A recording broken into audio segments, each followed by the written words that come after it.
So you've decided to move to Midcoast Maine. What now? If you're thinking about moving to Midcoast Maine, there are a few things that some people almost always underestimate before they get here. The first is what it actually costs to live along the coast. And the second is how different each town is from one another. And the third is the lifestyle here is absolutely incredible, but it's not the right fit for everyone. So in this video, I'm going to go over what buyers should be considering before they start looking at homes in Midcoast Maine. If we haven't met, I'm Jess, your Midcoast Maine Realtor, right here in downtown Belfast.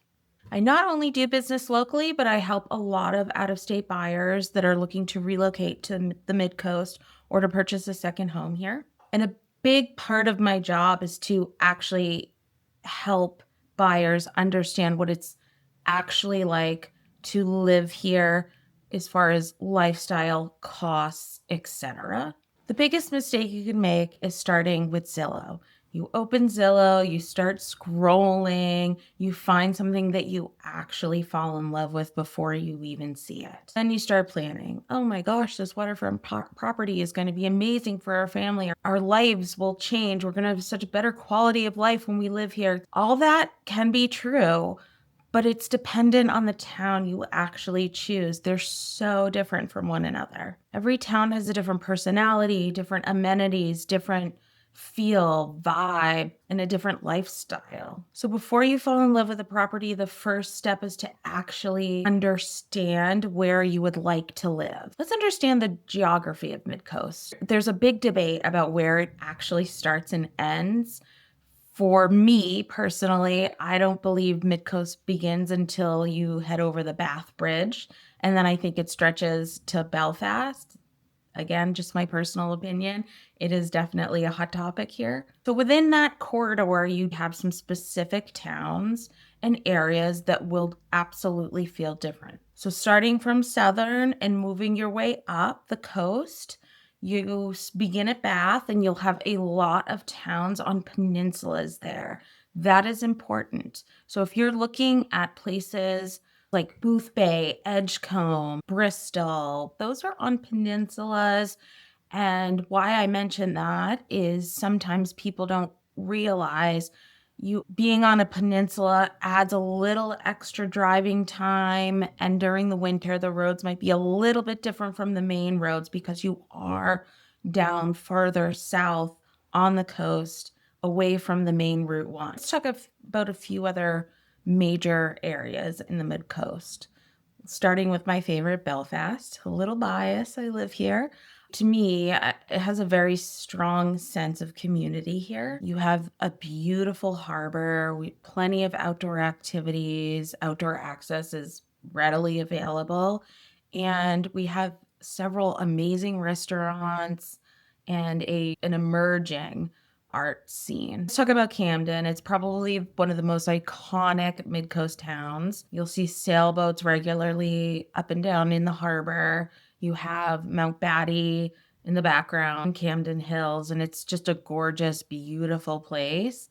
But with that, being an iconic town does come with a lot of traffic and higher prices. Just next door is Rockport. It's a little bit of a hidden gem. You are a great location, but it's a quieter part with beautiful, breathtaking scenery. Further down is Rockland, which has a very large art scene with galleries and lots of local artists and events surrounding the arts. Rockland has a working waterfront, and it's much larger than a city like Belfast. And then you get even further south and you have places like Bath, which is beautiful, a great historic working waterfront as well. It's known for its architecture, its charming nature, and it's very close to Portland. There's places like Boothbay, which are very much centered around a coastal lifestyle. Again, beautiful scenery, lovely restaurants, a great place to vacation. All of these towns are roughly within an hour of each other, but the day-to-day experience of living in each one varies greatly. I always recommend honing in on the lifestyle you want before we start looking at properties. Once you start narrowing down the towns, next step is deciding how you want to live. You want to barely touch your car for the week. You want to be able to walk to everything. Do you need acreage, privacy? Do you want an oceanfront property or simply just proximity to the water? Do you plan on living here year-round, or is this just a second home primarily used in the summer? Midcoast Maine offers all of these options, but it is important to remember again that each one creates a different lifestyle. Another important factor is, what does it actually cost to live here comfortably? Let's use a fairly typical example. Right now, this is general, and if you want a specific location breakdown, I'm happy to do so. But let's take an average price of $600,000 for an updated home in the Midcoast, where you can just move in with your toothbrush and enjoy the day. If someone were to be purchasing a home at that price range and putting 20% down, which is $120,000, depending on financing and interest rates, monthly mortgage payment fall somewhere between $3,200 and $3,800 a month. But the mortgage is only part of the picture. You also need to factor in property taxes, insurance, maintenance for a coastal home, and utilities in those winter months. So let's break it down even further. For a home in that price range, property taxes generally range between $4,000 and $8,000 a year, depending on the municipality and the assessed value, of course. So when buyers ask what income comfortably supports that purchase, many lenders use a guideline that housing costs stay around 25 to 30% of gross income. That typically puts a household income range at around $180K to $220K, roughly. This obviously depends on debt levels and other miscellaneous factors. I always encourage buyers, before we even start looking, we are going to speak to a lender and get a clear and concise picture. Another important conversation is the true cost of living in Maine. Some things are actually less expensive than major metropolitan areas, but some things surprise people, and one of the big things is heating costs. Many homes here use oil, propane, heat pumps, or wood, and winter heating costs can vary depending on your home, the insulation, etc. Another factor in Midcoast is property management. The maintenance costs. Is your home located near or close to the coast? That matters. Not just for insurance purposes, but for maintenance purposes. The salt water definitely affects your home. You also may consider dock maintenance and shoreline considerations. And many homes here rely on private well and septic systems, and those absolutely require periodic maintenance and inspection. None of this is a negative. It's just something I always advise buyers to consider in the big picture of true cost of living in Maine. This may be obvious, but it is something to consider. What some people tend to underestimate is the pace of life here. Things do move slower here. The slower pace can mean that contractors tend to be booked out in advance. Services may take long. Your relationships in your community really matter to your comfortability here. I know I've said this before, but please do not underestimate our winters. Lately, snowfall hasn't been a huge factor, but obviously that can change.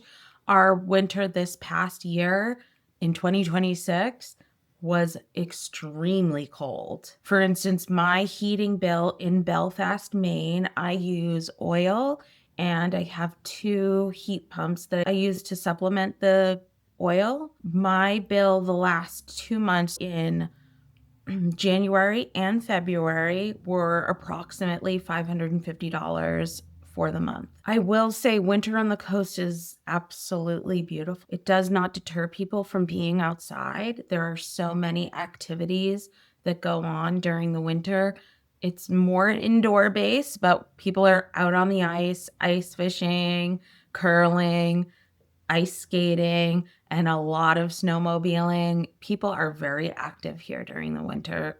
A lot of these towns do not close down. You're going to feel a more quiet and peaceful slower setting here. It requires a little preparation, understanding your heating systems. How are you handling your snow removal? Is the home up to date on maintenance for emergencies? Most people adapt very quickly, but it definitely takes some planning, and it is something I do mention for relocation buyers. One thing that's been really interesting to watch over the past several years is where people are moving from. We have a lot of buyers from New York, Boston, Connecticut, Pennsylvania, and surprisingly, a lot from Washington, D.C., among many other areas. They're often searching for what is missing in their larger metropolitan areas, which is a sense of privacy, space, slower life, community involvement. Remote work has made it possible for many to relocate here, where they actually want to live, where they actually feel a better quality of life. Historical coastal towns just feel authentic. Let's talk about who Midcoast is not for. It's important to understand that Midcoast Maine is not the right fit for everyone. If you're looking for constant nightlife, luxury shopping, immediate access to things like a large major airport, this probably is not the place for you. Life here is slower, more seasonal, more connected to nature and community. For the right person, that is the exact appeal. If you're serious about relocating or purchasing a second home here, the next step is planning a focused visit. Instead of trying to see the entire Midcoast and trying to feel where the right vibe is for you, it's important to section off your trips to explore maybe 2 or 3 towns at most. Walk through the downtown, really experience them. Talk to the neighbors, talk to the shop owners, drive the neighborhoods, and if possible, try to visit during different seasons. Summer is incredible, but feeling the fall into the winter will be just as valuable. If you're planning a trip to the Midcoast, reach out. I often produce focused itineraries for new buyers that they can constructively visit a few towns and see which areas feel best for before they start seriously looking at homes. Prep is perfection. Let's prep so that we're not trying to sell your home a year later because it's just not what you expected. So if you're considering moving or purchasing a second home here, a good first step is to have a open, candid conversation. Every buyer's vision of living here is a little bit different, and understanding your goals will make your entire search so much smoother. Good decisions come from better information. I'm your Midcoast Maine Realtor Jess, and I am happy to walk you through it.